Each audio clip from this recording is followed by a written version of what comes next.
kembali bersama dengan Kak Feba di sini. Kita mau mulai siap-siap untuk ibadah sekolah minggu. Apakah kalian sudah siap? Yeay! Tapi sebelum kita mulai, terlebih dahulu kita mau siapkan hati kita dengan kita berdoa. Mari kita berdoa. Tuhan yang baik, terima kasih Tuhan untuk saat ini Tuhan kami mau mulai ibadah. Kami ibadah sekolah minggu, kiranya Tuhan sertai kami, kiranya Tuhan sertai adik-adik di rumah, sehingga kami dapat memuji Tuhan, mendengarkan firman-Mu dengan sukacita dan juga dengan sepenuh hati.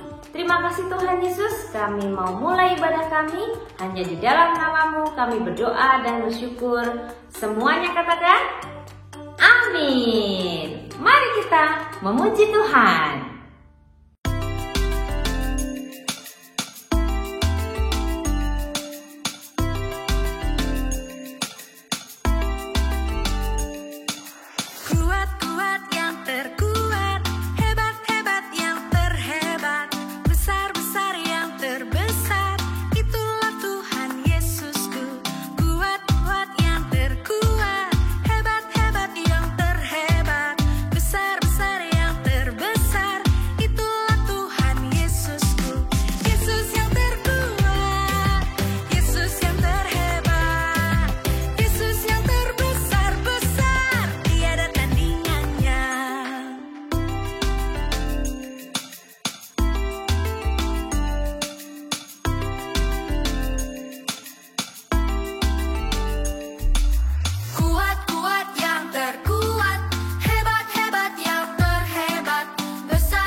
Jesus is helping me. I can do the things that He does. I can love like Jesus. I believe His light can shine through me. I can do the things that He does. I can love like Jesus. I wanna be a good, good friend, good, good friend, a good, good friend. Oh, I wanna be a good, good friend, just like Jesus. With His help, I will forgive, I will forgive, I will forgive. Oh, with His help, I will forgive, just like Jesus. I believe Jesus is helping me. I can do the things that He does. I can love like Jesus. I believe His light can shine through me. I can do the things that He does. I can love like Jesus. I wanna be a good, good friend, a good, good friend, a good, good friend. Oh, I wanna be a good, good friend, just like Jesus.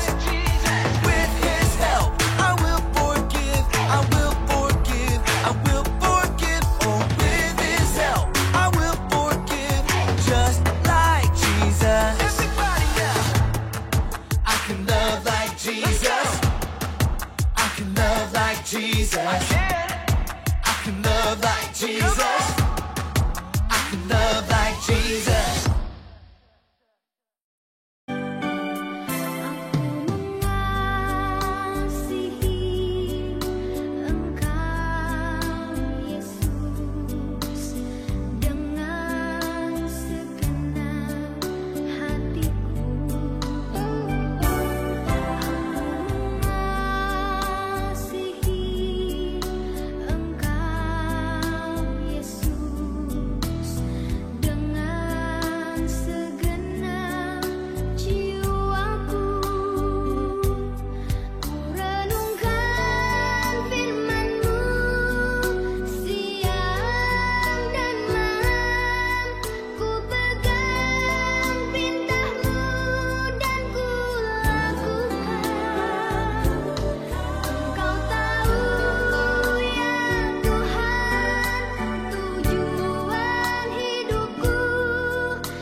Adik-adik, sudah beberapa minggu ini kita belajar tentang pengetahuan. Apakah kalian masih ingat apa itu pengetahuan? Ya, betul sekali. Pengetahuan adalah mempelajari sesuatu yang baru sehingga kita bisa menjadi lebih baik dalam apapun yang kita lakukan. Nah, pengetahuan tidak datang begitu saja kepada kita, tapi kita harus menemukannya. Kita dapat menemukan pengetahuan yang akan membantu kita berhasil baik di sekolah, di olahraga, di musik, dan lainnya. Kita juga dapat menemukan pengetahuan yang akan membantu kita bertumbuh di dalam hubungan kita bersama Allah. Tuhan adalah sumber dari semua pengetahuan sejak mulanya. Jadi, ketika kita tidak yakin apa yang harus kita lakukan, Allah dapat membantu kita membuat pilihan yang bijak. Seperti cerita Alkitab kita hari ini. Halo semuanya, kakak punya satu cerita yang luar biasa tentang Yesus untuk diceritakan hari ini. Ceritanya seperti kisah klasik yang tentu adik-adik sudah tahu dan sering kita dengar tentang kebaikan melawan kejahatan. Bahkan mungkin pahlawan melawan penjahat. Pada mulanya Allah menciptakan segalanya, mulai dari udara yang kita hirup hingga bintang-bintang di langit. Tetapi ketika manusia berbalik dari Tuhan, dunia menjadi hancur. Namun Allah mempunyai rencana untuk memberkati dunia melalui satu grup keluarga Abraham, bangsa Israel. Selama ratusan tahun, Allah berbicara kepada orang-orang melalui para nabi mengenai seorang penyelamat. Ketika waktunya sudah tepat, Allah mengutus Yesus. Setelah Yesus dewasa, ia bertumbuh dengan kekuatan dan hikmat. Kemudian Yesus dibaptis di Sungai Yordan oleh sepupunya Yohanes. Jika Yesus keluar dari air, Roh Kudus hinggap ke atasnya seperti burung merpati. Kemudian Allah berbicara dan mengatakan, "Inilah anak yang kukasihi, kepadanyalah aku berkenan." Yesus berusia 30 tahun ketika Yohanes membaptisnya. Orang-orang telah mendengar bahwa Yesus adalah anak Allah karena apa yang dikatakan Tuhan ketika dia dibaptiskan. Tapi dia tidak langsung mengumpulkan murid-muridnya. Dia juga belum mengajar atau melakukan mujizat apa-apa. Sebaliknya, Roh Allah menuntun dia ke padang gurun. Yesus tidak makan makanan apapun selama 40 hari. Dia menghabiskan waktunya untuk berdoa dan berbicara kepada Tuhan. Tetapi dia tidak sendiri. Iblis mencoba untuk mengalihkan perhatiannya. Iblis datang kembali dan mengatakan kepadanya, "Jika engkau benar-benar anak Allah, suruhlah batu ini menjadi roti." Tetapi Yesus tahu apa yang Alkitab katakan, sehingga dia tahu apa jawabannya. Yesus berkata, "Ada tertulis, manusia hidup bukan dari roti saja." sayangnya iblis tidak menyerah. Dia membawa Yesus ke tempat yang tinggi. Di sana, dia menunjukkan kepada Yesus semua kerajaan dunia. Di sana, iblis mencoba Yesus untuk mengambil kekuasaannya. Katanya, "Segala kekuasaan serta kemuliaannya akan kuberikan kepadamu, sebab semuanya itu telah diserahkan kepadaku, dan aku memberikannya kepada siapa saja yang kukehendaki. Jadi, jika engkau menyembah aku, seluruhnya itu akan menjadi milikmu." tetapi Yesus tidak bisa ditipunya. Untuk mengambil jalan keluar yang mudah dan mengikuti cara iblis untuk menghancurkan seluruh rencana penyelamatan Tuhan. Yesus tahu dia adalah penyelamat dari Allah yang akan memerintah semua bangsa di dunia dan yang akan datang. Jadi, Yesus melawan iblis sekali lagi dengan kata-kata firman Tuhan. Katanya, "Ada tertulis, engkau harus menyembah Tuhan Allahmu, dan hanya kepada Dia sajalah engkau berbakti." kamu mungkin berpikir bahwa iblis menyadari bahwa dia tidak bisa mengalahkan Yesus. Tapi dia mencoba sekali lagi. Kali ini iblis membawa Yesus ke kota Yerusalem. Dia membawa ke titik tertinggi dari Bait Allah. Dan iblis mencoba menggunakan kata-kata firman Tuhan untuk mengelabui Yesus. "Jika engkau anak Allah, jatuhkanlah dirimu dari sini ke bawah, sebab ada tertulis mengenai engkau. Ia akan memerintahkan malaikat-malaikatnya untuk melindungi engkau, dan mereka akan menatang engkau di atas tangannya, supaya kakimu jangan terantuk kepada batu." Sekali lagi, Yesus meresponi dengan kata-kata firman Tuhan.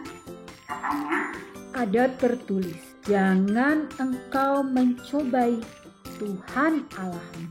akhirnya iblis menyadari bahwa dia tidak bisa menipu Yesus, sehingga dia meninggalkan Yesus. Allah mengutus para malaikat untuk memelihara Yesus dan memberikan semua yang dia butuhkan. Yesus mengenal firman Allah dari kitab suci. Adik-adik, kita dapat menemukan apa yang Yesus kutip dari cerita ini di Perjanjian Lama. dalam Alkitab. Yesus mengerti kebenaran apa yang Tuhan maksudkan. Karena dia tahu kebenaran tentang siapa Bapaknya. Jadi, ketika iblis mencoba menipu Yesus, dia bisa tetap berdiri kuat dan tidak menyerah. Adik-adik, kita pun dapat berdiri dengan kuat ketika kita mengingat apa yang benar, sehingga kita dapat hidup dengan hikmat Tuhan setiap hari. Adik-adik, mengingat apa yang benar dapat membantumu untuk membuat pilihan yang bijak. Yesus mengingat kebenaran dari firman Tuhan. Jadi ketika iblis datang mencobai, Yesus mampu berdiri teguh dan membuat pilihan yang bijak.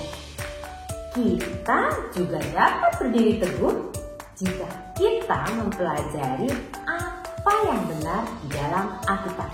Sehingga ketika masalah datang, kita dapat mengingat apa yang benar dengan firman Tuhan dan pengetahuan yang Tuhan berikan kepada kita. Kita dapat hidup setiap hari dengan hikmat. Selain itu, cara kita dapat mengingat apa yang benar adalah dengan kita menghabiskan waktu bersama orang-orang yang telah mengikut Tuhan terlebih dahulu. Kita dapat mengajukan pertanyaan kepada mereka dan mereka dapat membantu kita menemukan jawaban dengan melihat di dalam Alkitab. Mereka dapat membantu kita mengingat apa yang benar, bahwa Allah mengasihi kita, Allah selalu menyertai kita, dan Yesus datang untuk menjadi juru selamat kita. Amsal 2 ayat 6. Karena Tuhanlah yang memberikan hikmat, dari mulutnya datang pengetahuan dan kepandaian. Wow, luar biasa cerita Alkitab kita hari ini. Nah, tidak terasa kita sudah selesai ibadah sekolah minggu. Sebelum kita mengakhirinya, mari kita berdoa. Tuhan Yesus, terima kasih Tuhan untuk ibadah kami hari ini Tuhan. Terima kasih atas firman-Mu. Biarlah firman-Mu menjadi pengetahuan untuk kami dan untuk kami memilih pilihan yang bijak Tuhan. Tuhan Yesus, biarlah Tuhan sertai adik-adik, Tuhan berkati adik-adik sepanjang minggu ke depan. Tuhan selalu berkati dan kembali lagi untuk minggu depan agar bisa beribadah bersekolah minggu bersama-sama. Terima kasih Tuhan Yesus, hanya di dalam nama-Mu kami berdoa. Haleluya, amin. Wah, adik-adik, jangan lupa Kak Febe ingatkan lagi bahwa siapa yang belum mengikuti Kids Altar, silahkan daftar ya di IG WTC Kids. Kemudian klik di situ untuk mendaftar. Oke? Bye-bye. Tuhan Yesus memberkati.